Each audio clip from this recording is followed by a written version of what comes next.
Salve aí, corredores, beleza? Bom, nesse próximo domingo eu vou buscar a minha 7ª estrela.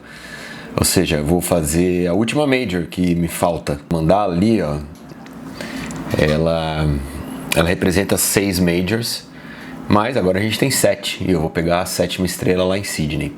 Vai ser minha maratona número 120 e a minha 19ª maratona Major. E aí eu fiquei pensando tudo que aconteceu nesses últimos 15 anos, desde que eu sou corredor. E, cara, eu comecei a pensar na minha primeira maratona, na minha primeira Major, como as coisas mudaram de lá pra cá. E eu decidi escrever essa carta pra vocês. Então lá vai. Quando eu comecei a correr, as Majors eram 5. Tóquio não fazia parte da lista. Não tinha mandala. Você podia dizer que correu uma Major ou então que correu todas elas, mas não tinha um símbolo que significava nada. Para provar que você correu uma dessas provas, era só mostrar a medalha da prova. Mas no geral não existia o desejo de correr todas as Majors. Elas eram diferentes das outras só porque eram maiores, mas também não eram assim tão maiores. Chicago e Berlim não tinha nem sorteio, cara. Era só você se inscrever e correr. Em Nova York, o sorteio era tipo 3-1. Eu me inscrevi para Nova York e fui sorteado de primeira. Corri minha primeira maratona lá, no meio de 50 mil pessoas. Mas em Berlim e Chicago, eram mais do que 30 mil, não. Naquele tempo, o meu relógio era esse aí, um Garmin 305. Parecia uma televisão. E demorava uns 5 minutos para achar um único satélite. Ele não tinha métricas avançadas, ele não mandava você acordar, não mandava você dormir, não te dava notificações inteligentes. Aliás, não existiam notificações inteligentes, né? Não existia nem notificações, não tinha WhatsApp, não tinha Instagram. O simples fato dele me mostrar o meu pace em tempo real, para nós, naquele momento, já era muito legal. Não tinha mapas, não tinha rotas, a tela não era colorida, e quando você acabava seu treino, você tinha que pegar manualmente aquele treino e colocar no seu Garmin Connect. O Strava até já existia, mas ele ainda não era uma rede social. Ele era uma ferramenta para monitorar a sua atividade, não para bisbilhotar a vida alheia. Ninguém olhava para o Strava do outro.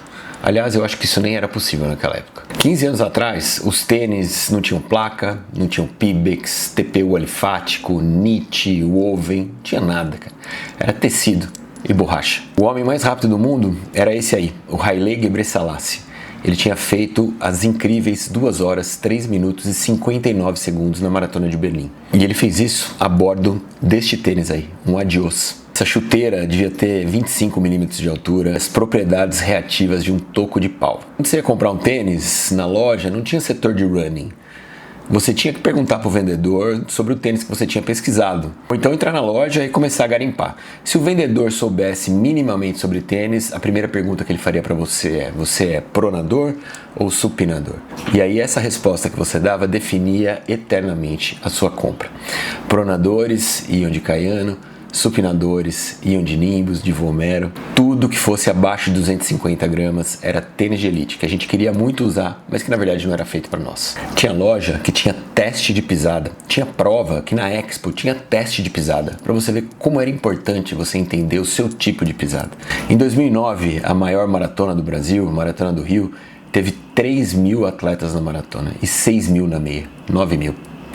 Esse ano foram 60 mil. A São Silvestre era de tarde, cara. E as provas do interior que passavam de 500 atletas era sucesso. Gel era carb up. Você puxasse um gu do bolso é porque você era burguês e tinha comprado fora do Brasil. Ninguém tomava whey. Creatina era coisa de marombeiro. E pré-treino era macarrão. E o pós-treino, bom, pós-treino continua sendo pós-treino. A assessoria esportiva até existia, cara, mas não era uma prerrogativa de quem queria treinar mais ou melhorar dentro do esporte. Era algo para quem era mais abastado mesmo. Grupo de corrida chamava grupo. Crew era só tripulação em inglês. Ninguém levava JBL pro treino, os fones de ouvido tinham fios e eles se conectavam aos iPods e MP3 players que ficavam onde? Numa braçadeira, sim. A gente usava essas braçadeiras para levar os iPods pro treino. Era lindo de morrer. E tudo ia bem no mundo analógico dos corredores até o advento da rede social. Tudo começou com o Facebook, depois veio o Instagram e com ele a necessidade de você postar o seu rendimento, as suas conquistas para a posteridade digital. As trends do Strava que você vê hoje, 15 anos atrás, era uma foto da tela do Garmin, ou então apenas a foto do tênis surrado com o Garmin jogado por cima. Style pra caramba. Mas a verdade é que a dinâmica da corrida de rua jamais foi a mesma depois das redes sociais. O Marilson e o Vanderlei, que inspiravam milhares de pessoas, passaram a dividir o espaço com as celebridades digitais. O ponto de hoje serem praticamente desconhecidos no meio dos corredores mais jovens. Enquanto os influencers da geração Z reúnem milhares de pessoas para sessões de foto ou então lançamentos de gominhas energéticas. E no meio de tudo isso, as marcas, sem saber onde ancorar. Se dão atenção aos atletas ou se embarcam na onda dos jovens consumidores, seus futuros clientes e seus embaixadores juvenis. Tudo mudou no nosso esporte. A sua métrica pode nem ser a sua métrica, cara. Porque hoje existem as mulas do Strava.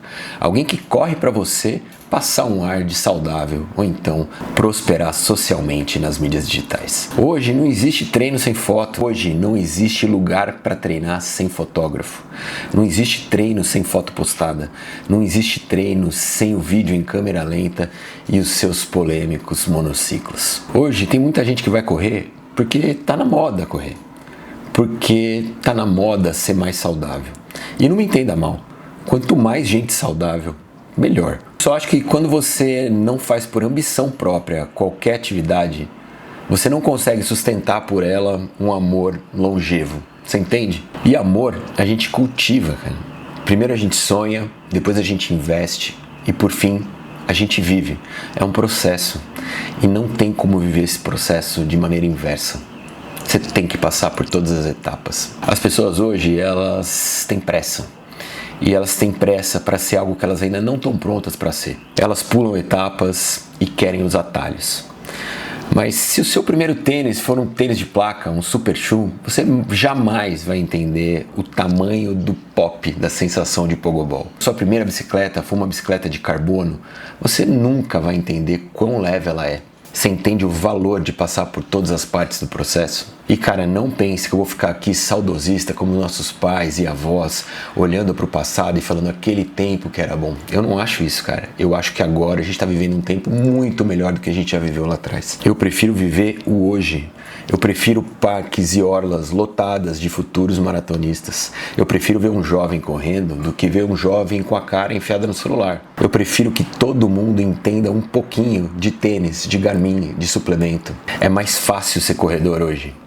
Para quem viveu o deserto de informação que a gente viveu lá atrás, ter a opção de escolher onde você vai absorver a informação, esse leque de opções é maravilhoso. Só que é aquela história, você já sabe. Quando cresce o leque, também cresce a sua responsabilidade em entender exatamente o que você deve ler, para onde você deve olhar, o que você deve absorver, quem você deve seguir. As opções são muitas e quando aumenta a opção, aumenta a coisa boa e aumenta a coisa ruim.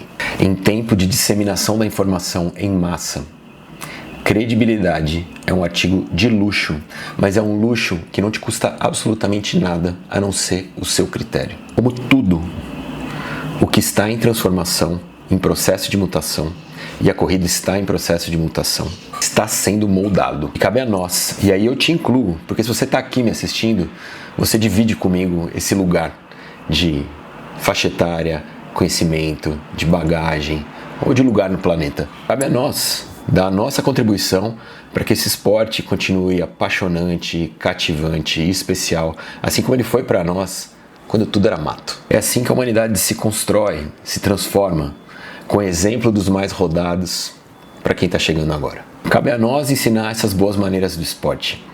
Ou então, cara, depois a gente não pode cobrar. Se a gente não passar essa nossa bagagem, a gente não tem como cobrar de alguém que não aprendeu. Esse vídeo era para ser só uma lembrança saudosista, mas acabou tendo aí uma pitada de responsabilidade social dentro da corrida. Se você se impactou com ele, ótimo. Se ele for servir para você mostrar para alguém quanta terra a gente comeu até poder rodar nesse asfalto lisinho, pavimentado, melhor ainda. Ou se ele serviu apenas para te relembrar de um tempo que não volta mais, tá bom também. Que a gente coexista nesse mundo transformado em harmonia. Afinal, a gente gosta das mesmas coisas. Cheiro de tênis novo, alerta de treino finalizado e endorfina. A gente se vê quarta-feira. Abraço para você, até lá.